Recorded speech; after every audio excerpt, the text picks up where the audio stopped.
So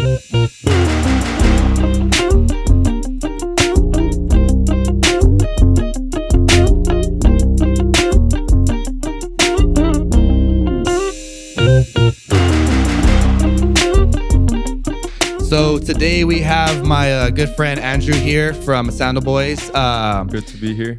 So yeah, I mean, I've been trying to get you in here for a while. I've been trying to get this podcast going for a while, and finally, after a long time, we've been able to get this thing cracking.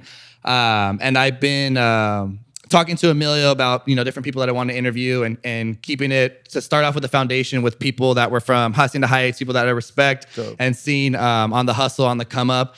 And you were a perfect candidate for that. Obviously, I've known you since like 4th grade, dude. Yeah. So it's been a while, and I've seen, we worked in fitness together, and now that whole SANDALBOYZ bit. So if you can kind of give the people kind of a little background on your entrepreneur, background, your growing up history, kind of like the whole bit about SANDALBOYZ, and Cool. that whole bit. Well, I'm from your hometown, so my upbringing. I think we have a very similar upbringing. We both have both parents. You have a little sister, I have a little brother. We went to the same we were in the same 4th grade class, stayed in Hacienda Heights. During college, I went to Cal State Fullerton. You did too. Yeah. Yeah. And we were both kinesiology majors. I forgot that. Exactly. So I was a kinesiology major. I wanted to do physical therapy. I know you remember. I think 3 years or 4 years into college, I just kind of I met Reg, my friend Reg. Okay, yeah. From Cal State, was he from Cal State Fullerton too? Yeah, or no? But I met him somewhere in Hacienda Heights playing basketball. Okay. But he kind of introduced me to the whole concept of being an entrepreneur. I didn't even know the word. And I was 19. I never heard of the word entrepreneur. And then we started traveling. So that's kind of what changed everything for me. Yeah, I remember you were always in Vegas, every week. So I had a fake ID when I was 19. And then we started promoting at a club in Vegas. That's right, because I was every weekend this was fuck, he's always in Vegas, yeah, man. So I kind of stopped. My focus in college kind of went away, and I started because I would go to Vegas for a weekend. We'd take my mom's car, or Reg and Ray would go every weekend. Yeah. We'd take his mom's car, Reg's mom's car, or my mom's car. We'd come home with $800 cash. And then Each of you? Yeah. Oh shit. So my parents were confused, but what is that, just from promoting, or? Yeah, just from promoting. So Okay. it's just I don't know. I think that just introduced me to the concept of there's other things out there to make money. Yeah, not just I don't have to go to college and be a physical therapist, but I still wanted to at the time. And then we started traveling. We went to my first trip was to Chicago, then to New York, and my parents gave me money for books. I used that money to buy my plane tickets. But what did you do in Chicago? Nothing. Just walked around. That was just my first time traveling. So Okay. I just loved it. Honestly, it was fun. But yeah, I think with a year left in college, I thought about dropping out, but I was dude, I have 6 classes left. That's where I'm at right now. I have 12 units left until I have my bachelor's. Yeah, but it's I have to go back and finish. It's all right, I'll just finish. Yeah. So I finished, and then after I was training at Powerhouse, at the old Powerhouse with you. To me, that was a business, even though it's your business. I had to find the clients on my own. I was making up my own prices, making my own schedule. So exactly. I think that is when I was yo, this is perfect. Because there are some days where I don't feel like training today, or I have to do this. I would just move my clients around, and I can do it. I had a free schedule. Yeah, and nobody tell you what to do. Yeah, so I think that was my, that's what did it for me. I was all right, cool. This is what I want to do. So it'd be safe to say that the entrepreneurial mindset wasn't always instilled in you. It was kind of something that was just, kind of dumped upon you. Yeah, I think I just fell into it by accident. But now that I'm in it and I know what it is, I feel I was born to, or not even that I was born to do this. Destined, anything else I would do, I would suck at. Yeah. I can only do this. Yeah, I feel So the just have same no thing choice. is not having, I feel sometimes when I come into work, I feel I don't know if I have ADHD, but I just can't do something so repetitive over and over. Yeah, I kind of like business because each day is a different challenge. I'm sure, obviously, you know that. Yeah.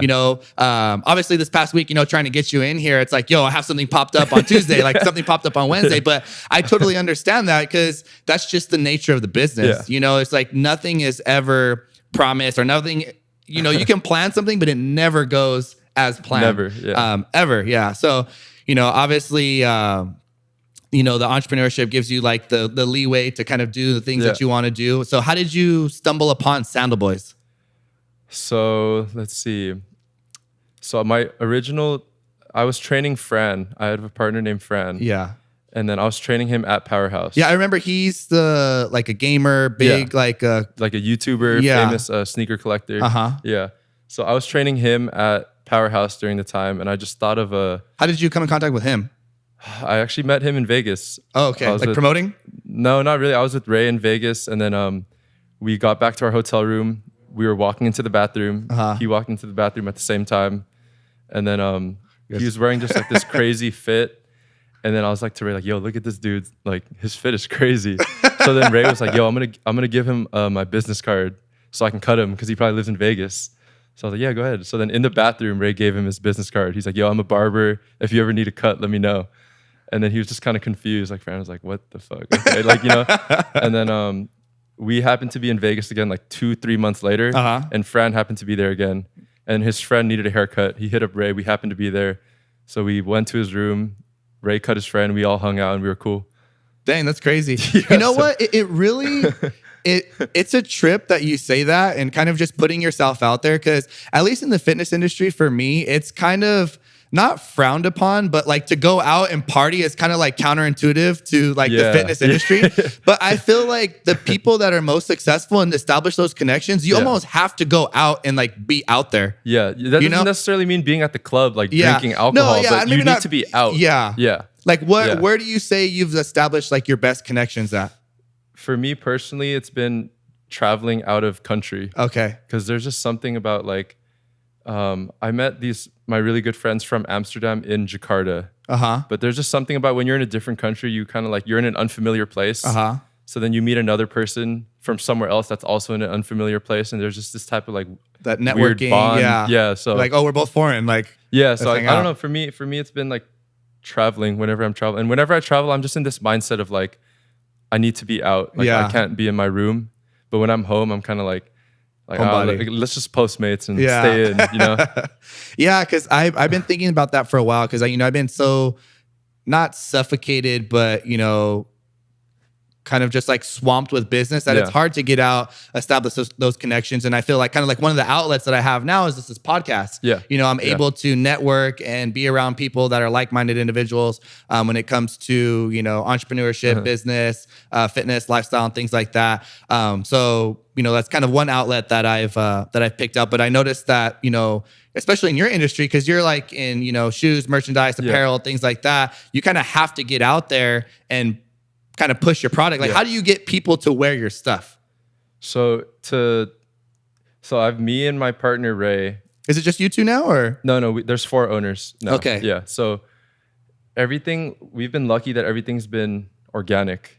So like I know a lot of companies, like the bigger companies, if you were someone with a lot of followers, I would give you a pair of sandals and then be like, hey, do like 3 Instagram posts and 2 stories and I'll pay you like $2,000, and it's like contract based. But we've never paid anyone to post ever. But that's just because we've established those connections. Yeah. So like, for example, if I had a good friend, I would give him a pair of sandals. I wouldn't ask him to post. I just want to give him a pair because I don't know, I guess I admire what he's doing or she's doing. And then like if she chooses or he chooses to post, that's great. Yeah. And then if they don't, then they don't. But like over time, we've also like, there's a limit to that. I can't just give out free shit to everybody. Yeah, exactly. So like it sucked because a lot of my closest friends, like they ask me for a pair, I give them a little discount, but they pay. Yeah. But then there's you have to. Like but there's someone I don't necessarily like that much. Yeah. But like I know I'll give it to them and they'll post it and it'll help the business. Yeah. I give it to them. Yeah. Yeah. So like that's just I don't really like you, a weird thing. It's for the business. It's for the cause. Yeah, man. So like, I mean, obviously I've seen your Instagram. I know a lot of people that will listen to it obviously follow you and been following the brand for a while. But how do you get people like Lonzo Ball to wear your stuff? So that was my partner Ray. He's in a very fortunate position too. I think a lot of times with networking, the important thing is like bringing value to the other person. Right? Yeah. So someone like Lonzo Ball, like he has money, he has like fame, he doesn't need anything from anyone. Yeah. But like one thing that everyone needs is a good haircut. Yeah. So my partner Ray he's a barber. He's just like a celebrity NBA barber. So he's been like networking and doing all that crazy stuff since like I've known him. So yeah, I know. I mean, I remember going to Vegas with you that one time. Yeah, he was there, right? And then I think he met Lonzo in one of the during All-Star summer game. league, Okay. one of the summer leagues, and then just built the relationship. And then, yeah, because I follow Ray too, Yeah. and I know he's always cutting up, big always. time NBA players, and then I'm sure, I mean, at least with my barber, I have a good relationship with my barber, Yeah. so I mean, it would only make sense that Exactly. he gets to know these people on So like I'm on sure a like if your personal level. barber asked you for a favor or something, you just do it. Yeah, Because like it's like you end up just being close friends. You see Yeah. her. How often is it a girl or a guy? yeah, a girl, Sandra. Yeah, how often do you see her? Every week. Yeah, see, once a week. So like you guys are good friends. Yeah, Like- that's crazy though. But how that works out? Because I've seen like Pharrell has your stuff. How did that happen? Pharrell, so I met there's a girl who runs like the BBC brand. And then I met her at Complex Con. Okay, and Complex Con is It's like a big shoe, it's like a streetwear, sneaker, fashion, marketplace convention. and they hold that where? That's at Long Beach every year in November. Okay. Yeah. So it's like this big convention. We had a booth, and I've been a fan of like Pharrell's like one of my heroes. Yeah. So I've been wearing that brand since I was like in 8th grade. And then I just went over to their booth. I met a girl that was like working there, and she's actually like the one that kind of manages the brand. And then I just got her contact, traded info, sent her sandals, and just asked like, would you guys want to make sandals? And she said, yeah. So there's no crazy story to it. That one was just kind of like It's luck. like luck of the draw, or what? Yeah. I guess it was luck. But again, I think we were just. But you guys have had an established name at that point already. But even getting that collaboration wasn't our name. It was just like adding value. Like they needed a sandal because summertime was coming up. Yeah. And then we make sandals. Yeah. So I think like regardless of what our brand was, I think it would have happened regardless, just because they needed a sandal. Someone to make sandals. Yeah. Yeah. I think I remember I was talking to you maybe a couple months ago, or maybe even a year ago, that you guys were gonna move your stuff into like Foot Locker or something like that, or was that like a No. That's just like a. or were you gonna move it into like some type of store or? No, so yeah, we've started wholesaling, but we Okay. keep our product in like I guess like top boutiques. Okay. Because right now wholesale for us isn't really how we want to. It's more for marketing. Okay. We're not trying to make money through wholesale. Yeah. But like I'm sure somewhere down the line, like in 10 years or so, like we could open up to bigger like department stores and stuff Yeah. like that. Just depends if we want to do it or if it's the right move for us. Yeah. How did you choose the 4 people in your team? And obviously you had mentioned Fran, and he's Yeah. no longer part of the Yeah. team. So like, how did you start that initial core group, and then how did you transition into the people that you have So now? the initial core group was SANDALBOYZ, before it was anything, it was like an Instagram page. So there was a lot of fashion pages where like you would hashtag something, and then like the best photo gets featured every day. So I had the idea while I was training Fran. I was like, hey, would you be down to do like a shout out page, like all these sneaker ones, but for sandals? And then he like laughed. He's like it was like a dumb idea. I was like, yeah, it's a dumb. It is a dumb idea. But he was like, yeah, sure, let's do it. So I was like, all right, let's do it. So I asked Ray too, and then we actually got the page to like, I think 5,000 followers, like organically. So like, we never bought followers or anything like that. And we had 5,000 followers. We met one night and we were like, yo, like we need to make like t-shirts, or like we should make hats or something, Like that's like the go-to, Yeah. And then I don't know whose idea it was, but someone there was like, why don't we make actual sandals? And then I was like, fuck, like that's impossible. Like, how do you do that? Like some Adidas slides or yeah, something like that. I don't think we can. Like we don't know anybody and blah blah blah. But we eventually, like, I contacted my uncle in Indonesia, and he introduced me to some people, and then we just kind of got that process started. Then I had a friend, Mike. I knew him from Cal State Fullerton. He's a designer. So I hit him up and I was like, yo, we're starting this like sandal brand thing. Like you down to design the sandals? And then he was like, yeah, like I'm down. So then he literally designed like this, like the midsole. Okay. Like he designed the exact midsole we have now. And then our other partner, Ryan, came in shortly after. After we did our first release, he was helping us a lot with just photography. Okay.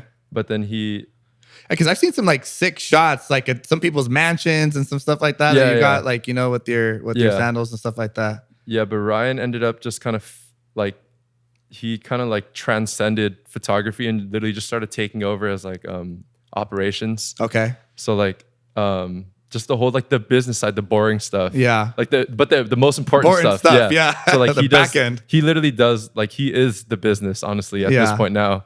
And then and then obviously last year Fran left, but we can get into that later. So currently now there's 4 owners. So it came together pretty organically. I pretty much didn't know what I was doing. Like Mike was literally the only person I knew that was a graphic designer. Yeah. But like he just ended up being really good. Yeah. And then he's now like our creative director. So just anything that's posted on our Instagram, any photo shoot that's done. First. Yeah, even if it's not done by him, it has to be approved by him. Yeah. Yeah. And then so it just came together like by accident, kind of. I mean, I feel like that's how most stuff starts anyways, you know? It's kind of like, oh, I have this idea. Let's run with this idea. Yeah. And then it turns into something completely different. Yeah. But, you know, it's kind of like Brandon with Powerhouse. Like he wasn't there from the beginning, right? Or was he? He wasn't, right? No, I met Brandon. Re-met Brandon at 24 when he was trying to get into training. Yeah. And then we had already had the Powerhouse, and then I met Corey too, and then we kind of all meshed together. It was like all by accident. Exactly. I met Corey through Brandon. It's always like, it's just organic. Like, I guess he just liked the same things you do, and he just stuck around and just ended up filling in more roles. Exactly. You know, now you guys are partners. Exactly. No, that's how it happens. And then you kind of, I feel like, you know, when people go into business, they try and establish the roles from the get-go, but you can't really establish the role until kind of the business has already kind of started a little bit. Or you can establish the role, but it'll change. Yeah, exactly. And you're going to do multiple things. Yeah, of course. Yeah. Do you guys have set roles now, or? Not really, but I think we definitely have an understanding of like who does what. You do just somebody delegate like, hey, I want you to do this, you to do that, or? Yeah, so what we do now is we have 4 people on like employees. And then we meet like as, I guess, the 4 of us, maybe like twice a month. And then we just kind of like map out like all the shit we have to do. And then like we just delegate it out. Yeah. But it's not really like, it's not like, hey, you do this. It's just like, it's obvious. Like this needs to get done. It's like, well, he's doing it. Like who else is going to do it? Yeah. So yeah, we haven't, it's been pretty like straightforward as of right now, because everything's pretty clear. Like there's a lot of shit to do, but it's like everyone knows what they're there for, and like you know what you're supposed to be doing, what you're responsible for. So, I know. I know how that goes. So how did you decide, or when did you decide that you wanted the sandals to be made in Indonesia? Was that like, because I know that's where you're from. Yeah. So is that something that was like, you know, I want them to be made over there, or that's kind of just how I didn't care where they were made to start. I just like, I don't know anyone in China. I don't speak Chinese. Yeah. And then I don't know anybody in Vietnam. I don't speak Vietnamese. But yeah. It's sort of like with everything is made. Yeah. I can speak Indonesian fluently. And I know a lot of people out there. So it just made the most sense. Yeah. But even now, like, I'm sure if we found like a factory in China or Vietnam, we could probably get it made cheaper. But at this point, like, still same quality, or? I think so. Yeah. But at this point, like I like doing it in Indonesia. Yeah. We have a good following out there too. Do you go over there often, or? Yeah, like 3-4 times a year. Oh shit. Okay. Yeah. So we have a good following in Indonesia. I think a lot of the like young, like the youth in Indonesia like to see like an Indonesian person like doing something cool. Cause you know, like if you look at every Asian country, there's like China, Japan, Korea, Philippines. If I told you can name one thing about every country. Yeah. But if I said Indonesia, you probably don't even know like where it is on a map. Yeah, no, unless you told me something. Yeah, exactly. So like that's like, but it's the 4th most populous country in the world. Yeah. So like crazy. They're just like nobody knows anything about it. So but now it's SANDALBOYZ. Yeah, it kind of just changed for me. It's just like a side personal goal. Like I kind of want to like give back a little bit. Yeah, or just like put on for the country or something. Yeah, like from my hometown right here. Put a flag on the sandals or something. What so I know that you have like a new release dropping. Yeah. What how do you come up with your new releases or the new styles, or when to release? I mean, because you know, like shoes, like, you know, say for Nike, for example, there's like new drops every month, you know, but how do you know what to come up with, or if it's getting repetitive, or, you know, like what people want to see or what people want to buy? Like how does that process go? So our designer, Mike, our creative director designer, he designs everything. I've never ever changed a design. No one's ever said like no to anything. Do you give input, or? Yeah, of course. He'll show it to us and be like, what do you guys think? And like, almost every time we like it, honestly. But I think that might not necessarily be a good thing. It just might mean like I'm just so in love with the brand or the product that anything on it will look good to me. Yeah, I'll rock whatever. Yeah, but I just like I just think it's simpler with like the less hands, especially in a creative process. The less hands that are in it, the better. Yeah. And then like, so he just designs a collection, but he's always like, the thing is with footwear is we have to design everything like a year in advance. So because of the process it takes to create everything? Yeah, or? It takes a long time, and just like we need to be ahead to like sell to stores. So it's like with him, it's like if whatever we're releasing in like June of 2020. How far are you guys ahead right now? Right now, he's designing everything for 2020. Oh, wow. Yeah. But like, even like he has to guess what colors are going to be hot next summer. Yeah. And like, he's been pretty on point so far. And that's just because he has a niche for fashion, or? I guess. I don't know, just like a talent I can't ever understand. Dang, that's crazy. Like, I'm glad he has it. Yeah, I mean, because, you know, there's like new collections coming out all the time. And it's just like, okay, well, how do you know, like, exactly, well, this is going to be hot, you know, neon colors are going to be hot. I know you came out with like a couple collabs from different people. Is that planned a year in advance too as well? Or is that something that's kind of... I'd like for them to be, but no, but not that's always. Kind of like spur of the moment. Yeah, sometimes they end up last minute, like, oh shit, this is a good one. Like, we got to get it together. We're like kind of like scrambling to put it together. Yeah. And then you guys have like a warehouse, or where does all this stuff get sent to? Or so like, right now we have a warehouse in El Monte where we store stock, but our fulfillment is done out of we have a fulfillment center that we use in Utah. Okay. So like our stock comes in from Indonesia and then we send it to Utah. And then it's packaged and sent out to everybody. Yeah. So why Utah? Because we didn't want to ship it ourselves. Oh, okay. Yeah, so like now every order that comes in. There's no like fulfillment center, like I don't know how that works. So that's like nothing local around here? I don't think so, but the Utah one was like the best deal we could find. Okay. So it's just like every order that comes in through Shopify, they fulfill it. That's your platform that you use, the Shopify? Yeah. Okay. Yeah. So I don't even like know what's being shipped out. Or like I do know, but I'm saying like I don't have to know, because whatever, if you ordered something right now, it would get shipped to you, and I could know. You just have to pull it up, like on the analytics or something. Yeah. Okay. Yeah. What would you say is like the biggest lesson that you learned from being in business, like with SANDALBOYZ? Like, what's like your biggest, obstacle that you've overcome? Because I mean, business is filled with obstacles every day, but there has to be like one that stand out. Like, damn, I wanted to crack. I didn't even want to do this thing anymore. Like, is that something that happened with Fran? Like, well, we had like this falling out, or another obstacle is trying to land this deal with somebody, and it's just like, fuck, it didn't work out. I see. Well, nothing specific, just big picture wise. I think the biggest lesson I learned is like patience. Yeah. Because like everything takes so long, and you just have like a really good plan, and even just like executing it, every step takes so long, and then like one mistake throws everything off. Yeah, like you go back to step one, it costs you money and time, and then you start over, and you have to be like more patient. Exactly. And then sometimes like you've been being patient for so long, and a good opportunity comes up, and you kind of have to like double down on yourself and like start over, like take 3 steps back to go another 6 forward. Yeah. But then it's just I guess a little scary, but that's the fun part of it, right? You're like taking so many steps back, but you're gonna like launch forward eventually. But yeah, for me, it's just been patience, because it's like we're 27 now. Yeah. I feel like, at least for me, I get frustrated because I feel like I should be a lot further along than where I am. That's what I always think. I'm like, damn, bro. Like, I feel like some other people that I see, it's just like... Yeah, and you always just see like a 20-year-old somewhere that he's like a Forex trader. And he's like driving a Lambo, like, in some hotel somewhere. Yeah. And, it's like on this yacht with like 6 chicks. And I'm like, dude, what are you doing? Yeah, so I think the biggest lesson for me has been patience. Like, I can't think of anything like a specific thing off the top of my head that's like the biggest one. There's been a lot of mistakes we've made, but like, I would say just the biggest lesson that I'm still learning every day, and just still trying to like patience. Yeah, patience is. It's almost like you almost have to set up to execute only one thing per day. Because sometimes I feel like, I may try and do 3 things and then I don't do anything. Yeah. But if I do like one thing, then I'm like, all right, I knocked this one thing out, and then let's wait for the next day and I'll knock another thing out. Yeah. Yeah, man. Where's the direction going for SANDALBOYZ now? So right now we just we kind of restructured a bit.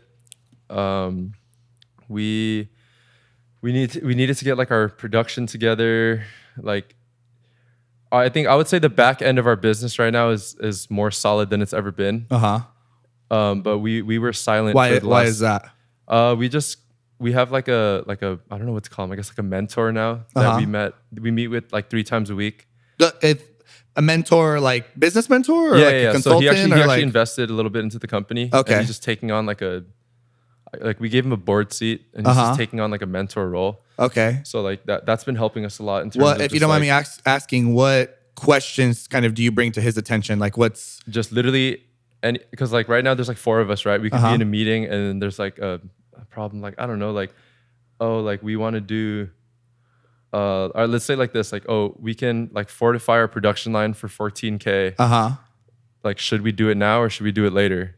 So like that's a question none of us could answer. Yeah, and he's someone that is already, I mean, in multiple businesses already. Okay. Yeah. So like he doesn't tell us what to do, but he'll just tell us like advice. Yeah, pros and cons, and then we make the decision. Okay. So like, yeah, that's one thing. But I just think like we've been just structuring ourselves more, like we've systemizing and things like that. We transitioned from like 5 people in a room just like throwing out ideas and like doing shit, shooting in the dark, to like now, you know, we're tracking and measuring everything. Everything's like systemized. It just feels I feel more like like that's the biggest thing. I feel when it comes to business, things have to be systemized because then you could pull yourself out of the equation a little bit. Exactly. You know, because if you don't systemize everything, you're like, fuck, I have to do this, and this. And then if you get sick or something happens and nothing gets done. Yeah.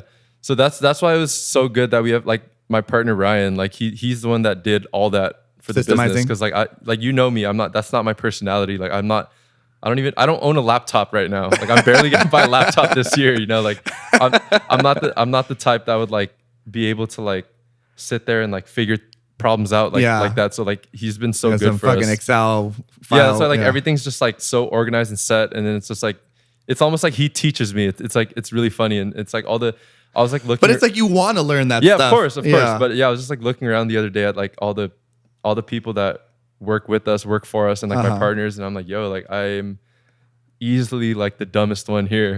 But that's like cool. It's like cool for me. That's you know? a good thing. I mean, you don't want to be the smartest one in the room all the time. So you know, like, it's good like, to be bouncing off ideas. Everyone that like works for us and my partners are just all so much more like talented and smarter than me.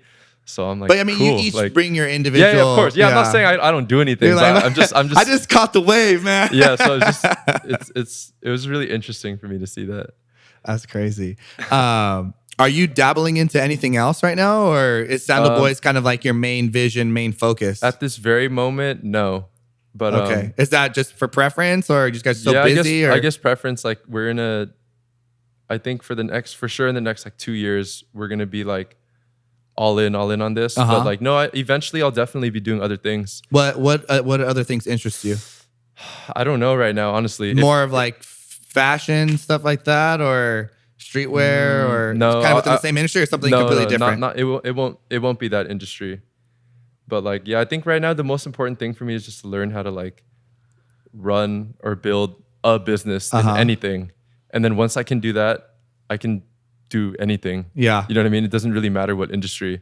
So I think there's just a lot more for me to learn right now before I start something else. You dabble into something else. Yeah. Has it always been like that? Were you doing other things prior to SANDALBOYZ? I don't remember talking to you about, I remember you kind of just being all in on SANDALBOYZ after you left the fitness industry. What was that like? Maybe like 2-3 years ago? Yeah. No, I've pretty much just been all in. I was still training for a bit. Yeah. Up until like last year. Okay. Oh, really? Yeah. Just to have money to like survive off of. Yeah. Because it's such a flexible job. It's nice. Yeah. So I was still doing that for a bit, but no, I'm nothing else really. But I'm going to eventually. I just don't know what right now, and it's not really my my focus. Yeah. In like looking for something else. But like I know for a fact I'll definitely be doing like other something things. Else. Yeah. No, of course. It's like almost once you're in business, it's kind of you have that itch to do a bunch of other things. Yeah, of course. Yeah.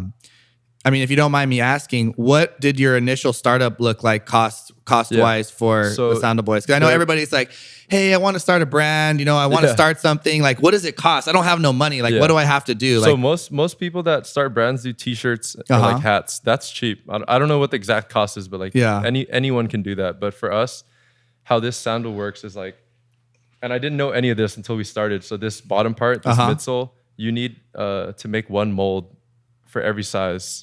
And it basically looks like a waffle maker. Yeah. So like I think I've seen on your Instagram story, the SANDALBOYZ Instagram story that you guys. It's like just imagine like a waffle maker, and then they pour like whatever material this is into it, and then each size comes out. So the mold cost was about, let's just say $2,000 per size. Mold? Per size. Damn. Yeah. Okay. So we did size. And that's over there? Yeah.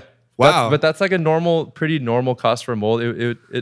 Normally, footwear molds would cost, depending on material, anywhere between like 1,500 and 2,200 per size. I wouldn't think that much. I mean, especially you know for one size. Damn, that's a lot. That's why if you think about like Nike and how crazy it is, like think about how many shoes they have with different midsoles. Yeah, each one of those they had to buy molds for every size. Fuck. I mean, I'm sure they do that in house now. Yeah, but probably. Yeah, so we did sizes 6 through 13. That's 8 sizes, 2,000 each. Our initial startup cost was like 16,000. And that's just for the bottom part. Yeah, and then our first run of sandals, I think we made like 300 pairs or something. So I think our initial startup cost was like 20K. And then there was 4 of us to start, so we each put in about 5. Okay, that's not too 5K. bad then. Yeah. So I only had like $3,000 or $2,000 in my savings account. Yeah. And then my parents gave me like $2,000. And then that's how we started. Did you make all your I mean, what did you sell the sandals? Did you make the profit back or from the first drop? No. No. But we were profitable after our first year. Okay. So we were fortunate enough to do that. And it's like, I feel like the stigma with people in business is like, as soon as they see you have like your own business, they automatically assume you're rich. You know, like, damn, this guy has a fucking business making sandals. He got like 50,000 followers. He's a baller, you know? Like, so in the reality, if you can let people know, like, how long did it take for you to get a check cut from some, if you've even gotten a check cut from them already? The reality, I'm in the reality right now. So none of the owners, we haven't paid ourselves right now. If you look at the car I pulled up, and I still drive a 2010 Nissan Altima. I've been driving that for the last like 5 years. And then like my girlfriend makes way more money than me. You know, she's like, I'm like holding us back right now. And she has like a 6-figure salary. And I'm making, let's just say, nothing. So like, but it's just for the business though. Exactly. But the business is growing. So like, it's not like I'm doing nothing, but I just mean like, if you want to look at it on paper, like that's the reality of it. You know what I mean? But so like, how are you surviving then right now then? So I just have to do like random stuff for money. That sounds sketch, but like, just like kind of whatever I can. I'm like just looking for like, little consulting jobs, stuff like that, where I don't need much to survive right now, to be honest. Like I don't spend a lot of money. And then most of the time, like the most expensive things I do is like traveling, but then that'll be like on the company. So, but like, I was gonna say, because you guys travel a lot. That's like another assumption people make, like, oh, you're traveling all the time. You're I am, but it's like, it is for work. It's a company expense. Yeah, you know what I mean? So it's not like, I don't know, but like Instagram's just a game, you know. Like I can post and I can make you think whatever I want on Instagram. Like you know me, and like we're close, but I could even fool you. It's like, I haven't seen this guy in like 6 months. I could lie to you and tell you like I own a boat or something, and you'd believe me. I just have to post a photo of it. You know what I mean? He's like, I'm on a yacht with all my sandals. And then you wouldn't know that I was lying. You probably just believe me. I would trust you, but man, this guy is like, he has like a track record to prove it. So you know, so that's why, like, I guess obviously you can fool whoever the fuck you want, but you know, same thing with us. I mean, we barely this past year started taking a cut, but it was only because we had to put ourselves on payroll for insurance. And so it's like, that's the only reason why we get a cut. People are like, dang, you know, why do you guys charge so much for boot camp? I'm like, dude, the overhead cost is expensive. It's not free, but you know? What's your guys' boot camp cost? Because I remember seeing it. It was not. I didn't think it was expensive. Right now, it's for a 12-month commitment. It's $109. A 6-month contract is $129. And $109 for a year. $109 per month per year. Oh, okay. And then you can go to unlimited classes. Unlimited classes, bro. Like, I'm just saying, if people go like where you live in LA, somebody put like $200. That's a steal. Okay. So, but like, no matter how low you price something, someone's gonna complain. Always. Even if you did like $2 a month unlimited classes, that's the other like, why thing. don't you just do free? I'm just like, hey guys, come free boot camp, but it's on us, you know, donation based. You know, like just the other day, yesterday, you know, and it's like, you know, because obviously that stigma is like constantly arising, like, oh, business owner, you got a lot of money. You know, some business owners they do, they're ballers. You know what I mean? But obviously they paid their dues for a while.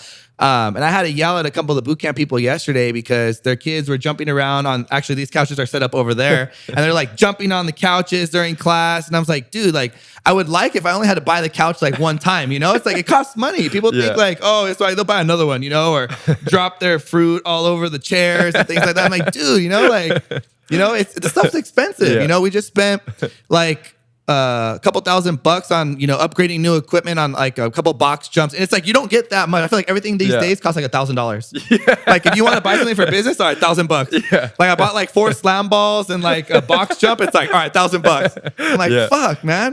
It's crazy what things cost. And you're saying like the mold for a sandal, it's like one size 6, it's like $2,000. Yeah. And you got to buy like 12 of them. It's just crazy. But, kind of going back to that stigma, where do you see in terms of business, like the lifestyle that you want to live? Is there like a certain like lavish lifestyle? I mean, I feel like there's nothing for me personally. I don't think there's anything wrong with wanting more, but some people are just like, no, like I can't, Yeah.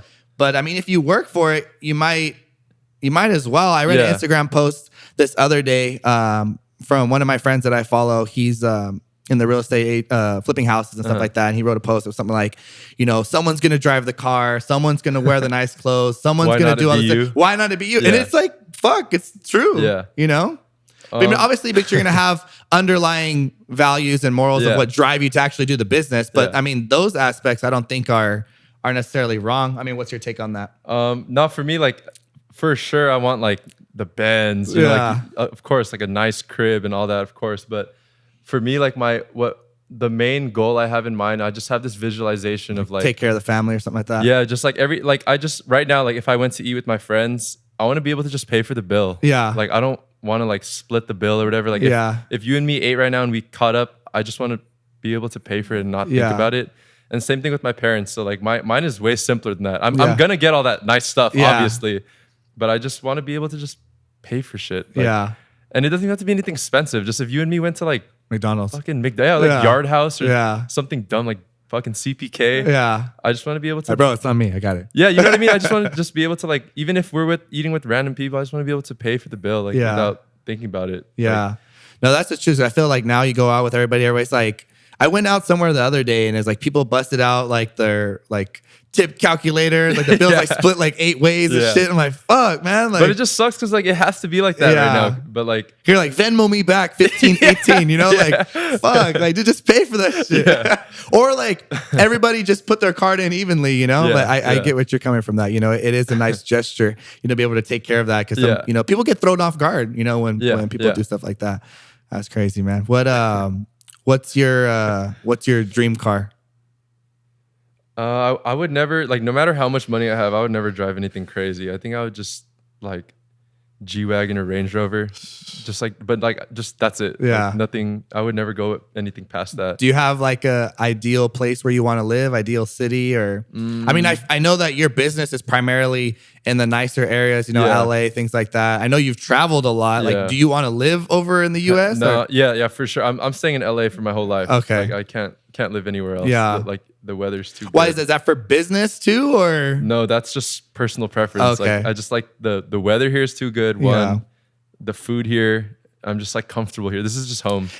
Was it you that I was talking to a while back that you were trying to take the pepper lunch concept? Yeah, that was one of the first business ventures I tried. Okay. Before SANDALBOYZ. Okay. Yeah. I remember you had mentioned something like that a while back. I remember you had saying something. Because someone had mentioned pepper lunch the other day and I was like, dude, I'm pretty sure, because I knew that you were coming up and I was going to interview you and I was like, I'm pretty sure this dude was like trying to bring that in. Yeah, so it's a big franchise. It comes from Japan, but it's all over Asia. It's like Indonesia, Korea, China, Did it just Taiwan. recently come over here? Or? Yeah. Okay. So my uncle has the master franchise key in Indonesia. And then I love that restaurant. It's like a fast casual, like your food comes on a hot plate, everything comes raw, you mix it around, and it ends up being like fried rice. Okay. So I always eat there when I go to Indonesia. So I was trying to open a restaurant around the same time. I think you were trying to open a restaurant. Oh yeah, I remember. That's like a fucking yeah. So then I was trying to open a restaurant, then that failed, and we were like, oh shit, that's hard. But then I was like, the restaurant business is tough. Yeah. So I was like, yo, what if we can get like a master franchise for Pepper Lunch and bring it over here? Yeah. So then he actually introduced me to the owner in Japan. They probably want, like $60K for the license. Yes. No, so we went back and forth on email, and then they offered us the master franchise key. For how much? And then they sent us like this, not a contract, but just like they just showed us these are going to be the costs. And like the initial cost for everything 200 grand. No, it was 400. Yeah, I think it's something stupid when you buy like into a franchise. It's like ridiculous. Yeah. And that's why like I have so much respect for people like you and people that start the brand from like organically and from scratch is because I feel like just down the street, they were opening up a Fit Body boot camp. And some guy, he walked in and he's like, yeah, man, I'm opening up this Fit Body boot camp from down the street. I'm looking for trainers. Do you want to train? I'm like, dude, you just walked into my fucking gym, like asking if I want to go down the street to your gym to go train. Like, you got to be shitting me right now. Yeah. But I feel like so many people, they're just looking for like a quick fix. And they don't want to put in the time. It's just like, oh, hey, I'm buying into this big franchise and like, you know, let's see what happens, you know, but there is a quick fix if you have rich parents. Exactly. You know, like, so it's just possible. Like, I've seen people do it all the time. Like, you can take shortcuts if your parents have a lot of money, but like mine don't. So I don't have a choice. But you know, you learn, I feel like you learn a lot more when you, go organically with something.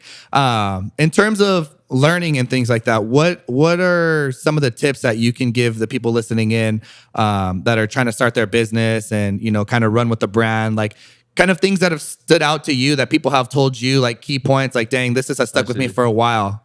I would say, like, you can't be scared. One, just like, you have an idea, just do it. But then you also have to like know, you have to have like, be humble enough to know when you're wrong. Because like I could make a mistake, but then in my head I'd be like, nah, like that was his fault. And just make the mistake again. But like, I'd like to think most mistakes I've made, I'm like, shit, fuck, like, I fucked up, and then like I'll change it. You know what I mean? So like, I think you should always try. You should try everything, but you should know when you suck at something. Like, well, that's like definitely. I agree with that because I wanted to do the podcast, and I'm someone that tries to kind of like do everything all on my own. And then when I came across Emilio, you know, we started talking about the podcast. I'm like, dude, you can handle this, bro. Like, I have no idea what like the setting fuck up I'm a doing. microphone Like, I've been here for like 2 hours trying to do this shit. Like, but I feel like that's another thing, you know, when it comes to like delegating, like know when, you know, to delegate and let somebody else. Someone told me a quote the other day. If you have a problem and you could cut a check to fix that problem, then you don't have a problem. Like, it's crazy, you know, but it's stuff like that. I mean, not everything you can pay for, but you know, I feel like in some instances, you know, you have to let other people take over. And I feel even like you starting this podcast, like you didn't hesitate. You did it. Like, we're doing it right now.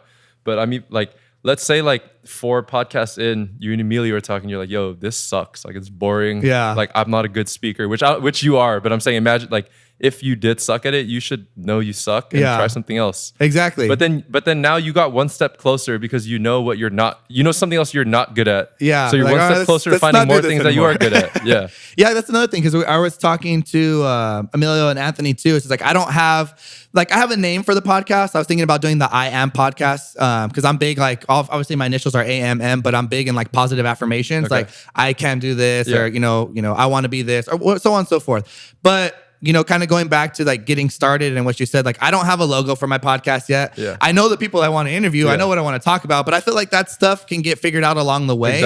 And kind of, you just got to jump into it and just get started. It's not always going to be the prettiest picture from the get-go, but I feel, you know, a lot of people, they, you know, just get going and then those things just get fixed along the way. I know a lot of people are worried too, like when they start, like, oh, I need to like trademark it. I'm like, yo, just start, man. Like, no one's gonna steal this name. Shit, it doesn't even exist. Just like, I mean, not like, it's important, but I'm just saying, like, you don't have to think so. Like, all the legalities from the get-go. Just start. Just start and figure everything else out along the way. That's another thing, you know, because I'm starting up a meal prep business right now, and it's just like, you know what? Finally, after a while, it's like, okay, you know, I'm just gonna get this thing going. It's just like, you jump in. It's just like so many problems, but you just gotta start. Like, oh, I need to like take chef school, or you know, it's just like, nah, bro, just start. I mean, I'm not even cooking, you know, so it's just like, I feel that if you can, you know, find ways to get around things, or find people that obviously that would want to cook or do things like that, you can make it happen. But I mean, any other advice that I saw this, like, from what we're talking about right now, there's this really good quote I saw on, I think, Instagram or something, but it says, being an entrepreneur is jumping off the cliff and building your parachute on the way down. I think I've seen that one too. But that's, so I've always liked it. That's what it is, because it's like almost stupid to be an entrepreneur. It's like, it's just irresponsible, you know. Like, it really is like jumping off a cliff. It's stupid, and like most people wouldn't do it. It's like, like the job security. But some people are just fucking crazy, or you just like it. And it's like, fuck it. Like, I need the thrill, man. I need something different every day. And I need to be able to talk to like different people every day. And I need something to do. Like, repetitiveness for me is just like, that's like the quickest way to like self-death, you know, for me at least. I'm just like, I can't do the same shit every day. it's crazy. I was going to ask you something right now too, in terms of the advice and things like that. Well, in terms of like mentors or people that you follow, do you listen to like motivational podcasts or things like that? No, I should more, but there's one podcast I listen to. It's on, I think it's called NPR Radio 1 or something. It's called How I Built This. Have you heard of that one? No, I haven't. The host is like Guy Raz, but he just it's like a podcast like this, but it's with him and like founders of like big companies like Airbnb, Chipotle, like Soul Cycle. Yeah. So I do listen to that. I'm not that into like the podcast game. Like I don't even know what podcasts there are out there. Yeah. Same thing with books. Like I should read more because I actually do enjoy reading. But like I read the Nike, like the Shoe Dog, the Nike book. I love that book. It was like life changing for me. I haven't. What's that about? I haven't. It's just about the founder, CEO of Nike, I believe. He just tells a story about like how he started everything. Yeah. Do you have? Because I know when it comes to like business people and entrepreneurs, everybody has like their own way of doing things. Do you have like a routine that you follow like daily? No, I actually. Like I know I eventually need to get on something like that, but every day is so different for me. Like some days I work out at like 9 a.m. and some days I work out at like midnight. Is that based off schedule? I know sometimes I run into you at 24. I used to run into you at 24, just like at late at night, like random. So just on schedule, I guess, or what I have to do that day. And then because I feel like some people that I talk to, it's just like, you know what, everything has to be the T. I got to wake up at 4 o'clock, or I feel like people that are trying to be in business or trying to be so quote unquote successful, like they have to follow this routine, but it doesn't necessarily work like that. Me either. I don't really have much of a routine. I mean, I know like, the things I eventually do want to be on a routine like that. I think it's good, but like, I think it's tough though. Yeah, but I think the main thing to see here is like, I'm like so all over the place and fucking everything's fucked up. Yeah. But like, you can figure that shit out as you go along. Yeah. Like I'm going to figure it out eventually. I don't have it figured out at all right now. Yeah. But I think a lot of people have this mindset like you need to figure it out first and then start. Like, nah, bro, just start. Yeah. You'll figure it out later. Yeah, that's the craziest thing because like, people are like, I got to wake up at 4 a.m. I had breakfast at 7 or work out by 9, and then do this, and this. Yeah, like I want to do that too, but I can't right now. I still like sleeping. Yeah. I have trouble waking up in the morning. Like, I'm not going to lie. Like, I have trouble waking up in the morning. I still like sleeping, but like, I know it's something I need to get better at, and I'm getting better at it slowly. Yeah. But like by the time like 2 years from now, I'll be good. Like 3 years from now, I'll be even better. Yeah. Like have that routine set. Yeah. Yeah, man.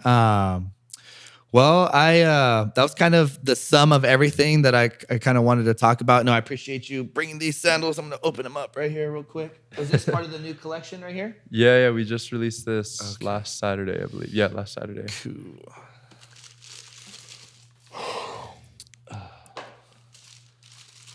Check these out.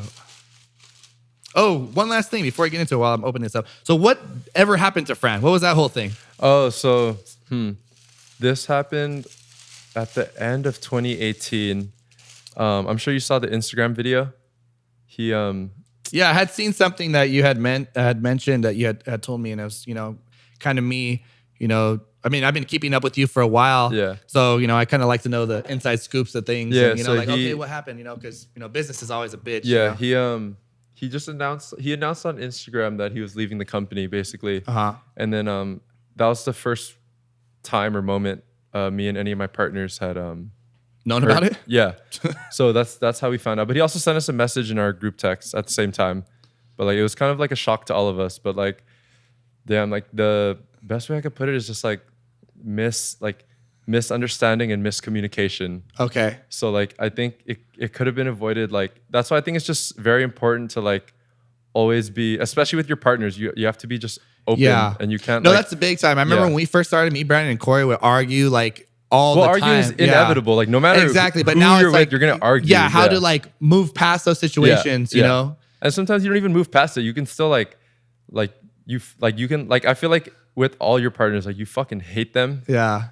Like a lot. But at the same time, like at the end of the day, it's like I don't even know what it is. Like it's like your family. Yeah. Like your mom. It's like your mom, your wife. Like brothers or something like that. Yeah. Or your daughter, your son. It's just like they're just there forever. Yeah. But like you deal with you. Yeah, you can just fucking hate them, but that's just how it is. But yeah, no, I think the best way I could explain it is just like miscommunication and misunderstanding. And he just decided to take a different route, or pretty much. Is that miscommunication on your guys' part, or both parts. Like Okay. I think there's a lot of things he was unhappy about that he wasn't communicating to us, but there was also a lot of things. and then that, business you have to communicate. yeah, you but know? there's also a lot of things that we were doing wrong that he wasn't happy about. Yeah. But I think everything could have been solved if we just had like a conversation about it all. Was that like a big hit to the business, or Yeah, I think so. Like that's why like a lot of what the situation looks like from the outside is probably like, oh, we kicked him out. We didn't think we needed him, but like I've never ever like we'd need him. yeah? Yeah. So like yeah, it definitely hurt. Would the that be business. something that he would be welcomed back if the time came, or is that kind of like too far past now? I don't think he'd even want to, but no, I don't think so. I don't think it wouldn't make sense to do that. Yeah, I think that chapter's done for the both of us. But yeah, we met like a week after that, and then we're cool now. Cool. Like yeah, of course. Like I the best way I could explain it is like an ex-girlfriend you had a good breakup with. Oh, okay. So like I don't hate him, he doesn't hate me. Yeah. Like if I saw him, I would say what's up. We would talk, we would catch up. Yeah. And like Go on with it's your just life. it's all love. Like I want Yeah. him to do well. I hope he wants me to do well. Yeah. And like, but we're probably never gonna just like be Cool, like you were. yeah. Yeah, it's one of those things. Yeah, so it's just how like that like an ends. ex-girlfriend that you have a good breakup with. Yeah. That's how I would say it. I don't know if I have any of those, but Some people do though. Some people do. I mean, I don't know what you're talking about. I wish I did. No, it's fucking right. But yeah, man, no, I appreciate you coming on the show. Yeah, It's good thanks for fucking having me. catching up This with is you. I know fun. we always say that we're gonna catch Yeah. up. But fucking, you're busy. Yeah, I'm super but busy. shit, It's like it has to be microphones like in our face or not, we I still know. caught It's up. like So I whatever. have to fucking schedule an appointment to fucking catch up. But yeah, man, I appreciate you coming on, and obviously as this thing gets going, as you continue to Yeah. grow, like obviously I'm gonna keep following you and Yeah, for sure. and doing what you're doing. So hopefully later on, I can get you back on here and kind of see where you're at again. Yeah. And hopefully I'll have more stuff to say. No, for sure. You'll be there. All kinds of shit, because I know this guy's always meeting crazy people, flying all over the place. Probably go to the moon before fucking. So, yeah, I checked out Mars, man. It was awesome. All right, brother. Thank you. Appreciate you having you Thanks on. for having me.